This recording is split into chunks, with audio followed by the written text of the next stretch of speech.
Fred Richmond for the crime of soliciting sex from a 16-year-old boy. He was never charged, and after he said he was sorry, he actually won re-election.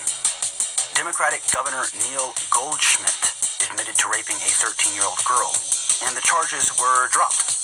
Democratic Mayor Gary Becker for the crime of child molestation, possession, and distribution of child pornography. He was released from jail after 3 years.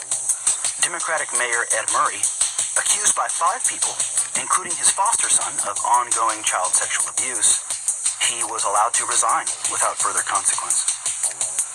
And of course, Democratic Congressman Anthony Weiner, Democratic donor and activist and Hollywood producer Harvey Weinstein, billionaire Democratic donor Jeffrey Epstein, Democratic aide and friend to Hillary Clinton Laura Silsby are among the pantheon of Democratic pedophiles or accused child sex traffickers, given lenient or no sentencing at all in relation to their stated crimes. It's important to remember that these were the only public officials who were actually caught, right? One wonders how many more government people are currently molesting children in secret right now. Fresh allegations that TV icon Sir Jimmy Savile abused young girls during his career. In a statement, the BBC said it conducted extensive searches of its files to establish whether there is any record of misconduct. The BBC is the same organization that, according to their own investigation, knowingly allowed Jimmy Savile, one of Britain's most prolific pedophiles, to sexually abuse children. Even while rumors of his penchant for kids spread, he was knighted in 1990, and just months ago, an independent inquiry reaffirmed that several British officials, quote, actively shielded and covered up child sex abuse for decades. Here are some of the names and occupations of those with evidence of participation in or sympathies to pedophilia among the British establishment. Sir Peter Morrison, former private secretary to Margaret Thatcher.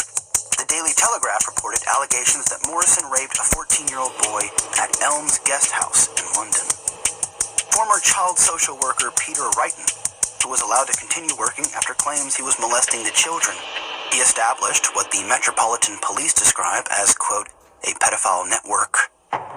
Former Prime Minister Sir Edward Heath, the Conservative politician, was accused of raping and, quote, indecently assaulting 5 boys.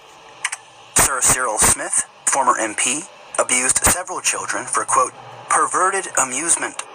Sir Clement Freud, former MP, was accused by 3 women of sexually abusing them when they were children. British writer Tom O'Carroll, founder of the Pedophile Information Exchange, or PI, a British-funded pedophilia advocacy group seeking to abolish the age of consent. Sir Rhodes Boyson, former MP, was yet another member of